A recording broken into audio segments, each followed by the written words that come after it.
हरि ओम। हरि ओम।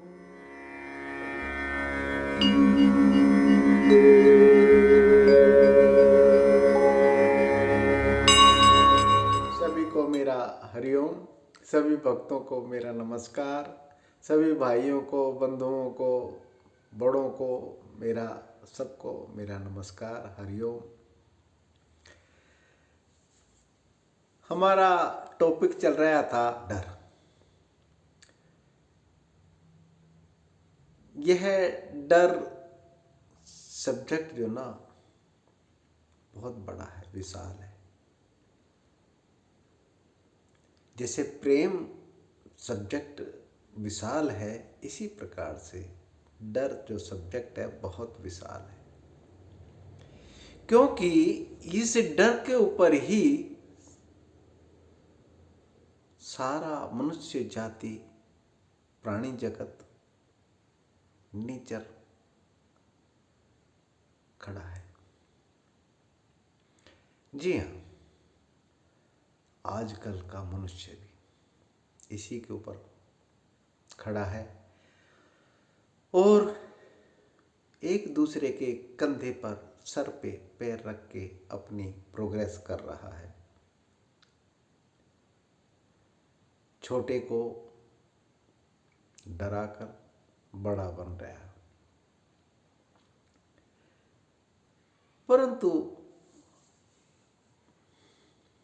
क्या यह मुनासिब है कि हम डर दिखाकर, भय दिखाकर अपने व्यापार को बढ़ाएं, अपनी तरक्की को बढ़ाएं, उन्नति को कहें, या घर व्यापार जो भी है निर्माण कर रहे हैं वो भय दिखाकर हम निर्माण कर रहे हैं?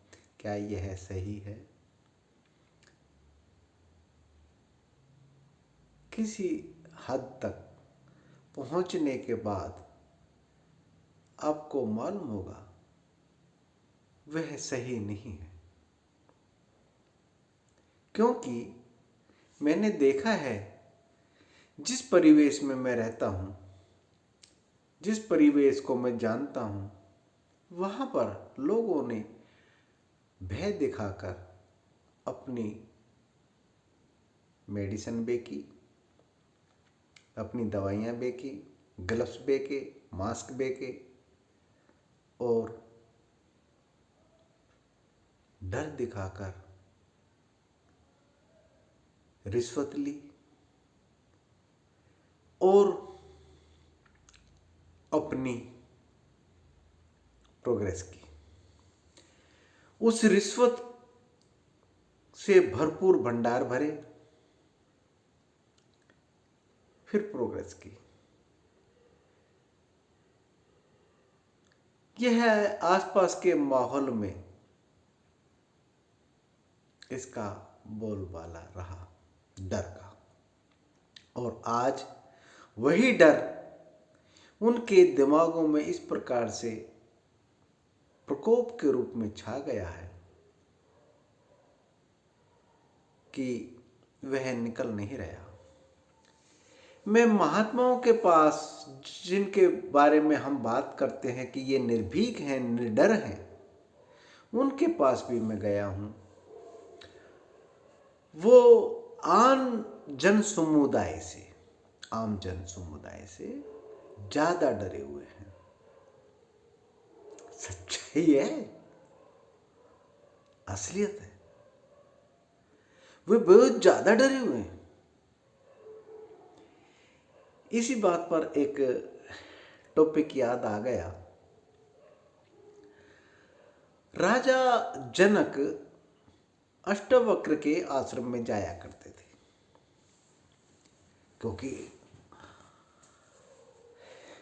क्योंकि अष्टावक्र आत्मज्ञानी थे। इधर राजा जनक को भी आत्मज्ञान हो चुका था। तो उस लेवल की बातें किसी मंत्री से तो नहीं की जा सकती, किसी रानी से नहीं किया जा सकता, किसी और जन समुदाय से तो नहीं की जा सकती। आत्म तत्व की तो आत्म तत्व को जानने वाले से ही वार्तालाप होगी। आश्रम में जो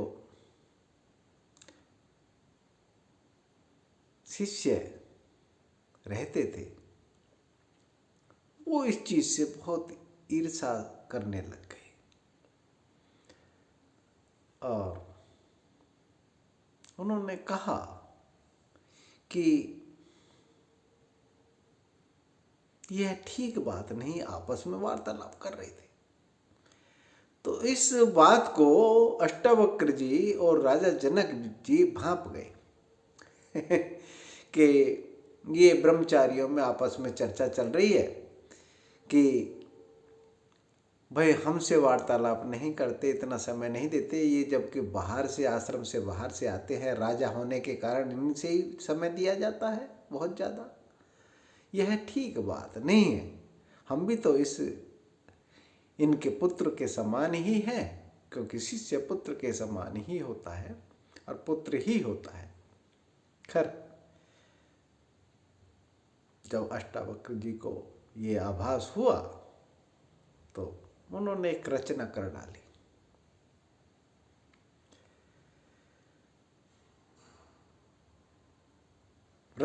डाली। मायावी आग राजा के महल में लगा दी और राजा बैठे थे।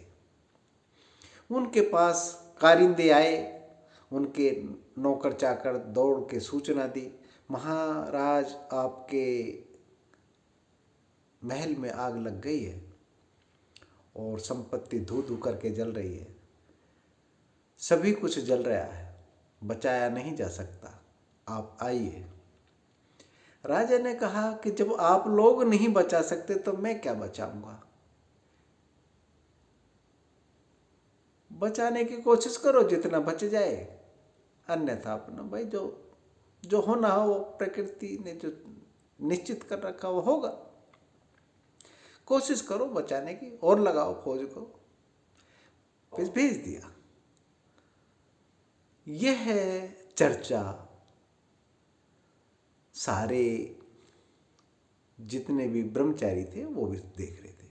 उनको भी ये लगा कि ऐसा कैसे, राजा के महल में आग लगी हुई है, वहां पर रानियां हैं, दासियां हैं और कीमती आभूषण है, सब कुछ वस्त्रागार सब कुछ जल रहा है धुंधु करके।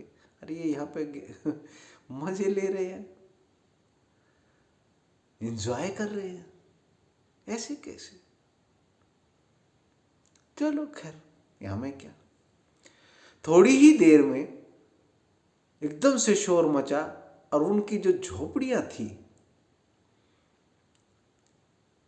ब्रह्मचारियों की, जिसमें ब्रह्मचारी ठहरे हुए थे, उनमें आग लगा दी। ब्रह्मचारी वहां से उठ के भागने लगे, उनको रोका गया, कह रहे क्या है, तुम क्या बचा रहे हो, छोड़ो ना, बैठो बैठो यहीं पे, आत्मज्ञान की चर्चा हो रही है। कहने लगे महाराज नहीं, आपको नहीं पता, हमारा सब कुछ जल जाएगा, और भागे। उन्होंने अपनी लंगोट उतारी, छोटे छोटे वस्त्र उतारे जो सिर्फ लंगोटी। तब उनको ज्ञान हुआ कि ओहो, हम लंगोट की वजह से भयभीत है, और यही सच्चाई है। आज का मनुष्य सिर्फ लंगोट बचाने के लिए भयभीत है, छोटी वस्तु बचाने के लिए भी भयभीत है, और ये नहीं मालूम उसको कि 5 ज्ञान इंद्री जो उन्होंने दी है ईश्वर ने, वह बेशकीमती है, उसके द्वारा अपने स्वरूप को पहचानने से निर्भीक हो जाएंगे। पर निर्भीक ऐसा भी तो नहीं होना चाहिए। देखो निर्भीकता 3 तरीके से होती है। रजोगुण में जाएंगे तो राजा बन जाएंगे निर्भीक, परशुराम की तरीके से निर्भीकता आ जाएगी, राजा जनक की तरीके से और दशरथ की तरीके से निर्भीकता आ जाएगी, भयमुक्त हो जाएंगे, और हिरण्यकश्यप की तरीके से अगर आपको होना है। और दूसरा तमोगुण प्रधान अगर निर्भीकता होगी तो हिटलर बनेगा, चंगेज खां बनेगा, राणा प्रताप तो नहीं बन सकता। अगर तमोगुण प्रधान निर्भीकता आ गई तो विनाश, पृथ्वी का विनाश कर डालेगा। और सात्विकता निर्भीकता आ गई तो राजा जनक, अष्टावक्र, जो अष्टावक्र ने जाके कह तो दिया था राजा जनक की सभा को, यहाँ पे तो सारे चमार बैठे हैं जो चमड़े की पहचान करते हैं। तो यह निर्भीकता परशुराम भी बना सकती है।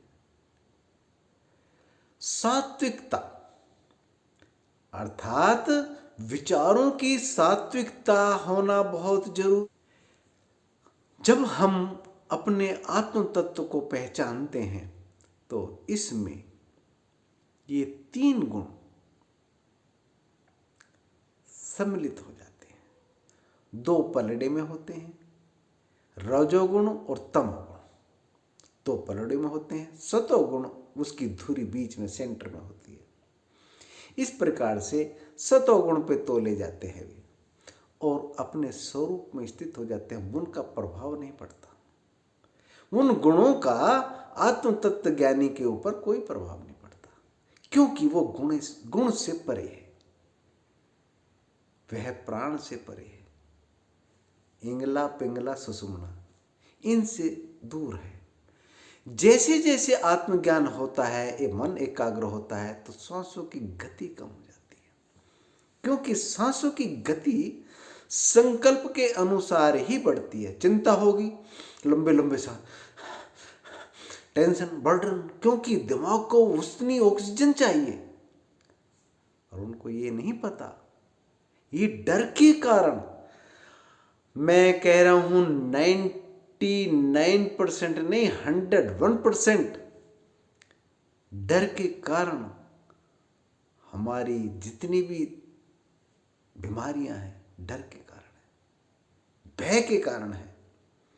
भय अगर है तो हमारी जठराग्नि पे फर्क पड़ता है, नाभि पे फर्क पड़ता है। कभी देखा है एक्सीडेंट होते ही लोगों को पेशाब निकल जाता है? क्यों निकल जाता है? एकदम से झटका नाभि पे पड़ता है, नाभि पे लगते ही ऊर्जा शरीर कंपन कर बैठता है, आवेश खत्म हो जाते हैं, जो रोकने का वो है वेग वो खत्म हो जाता है। तो शरीर पे डर का बहुत फर्क पड़ता है, बहुत नहीं सारा ही फर्क पड़ता है। अभी देखा है आपने, डरते ही एक कोई भी शिशु या कोई भी स्त्री सुकड़ के बैठ जाएगी, सुकड़ता चला जाएगा। और ये शरीर तो जितना सुकड़ना है सुकड़ेगा, परंतु सूक्ष्म शरीर और ज्यादा सुकड़ जाता है। सुकड़ने से क्या होता है? उसका कद नहीं बढ़ पाता, उसका विकास हो ही नहीं पाएगा। निर्भीकता प्राप्त करने के बाद विकास होता है। अब छोटा सा एक उदाहरण है, चाय का केतली लो, ऊपर से ढक्कन बंद कर दो, उस पर चढ़ा दो, आंच पे चढ़ा दो, वो गर्म होगी, हीटअप हो जाएगी, वो विकास कर बैठेगी, ढक्कन को अलग कर देगी। इसी प्रकार से निर्भीकता जहाँ आती है, अपने आत्म स्वरूप को जहाँ पहचानने लगता है, ध्यान करता है, तो शरीर में ऊर्जा चक्र खुलना शुरू हो जाते हैं। वह भ्रुकुटी में ध्यान कीजिए, जहां आपकी रिक्वायरमेंट हो वहां पे ध्यान कीजिए। ये चक्र जितने भी है ना, ये रिक्वायरमेंट के अनुसार ध्यान करने की प्रेरणा देते हैं।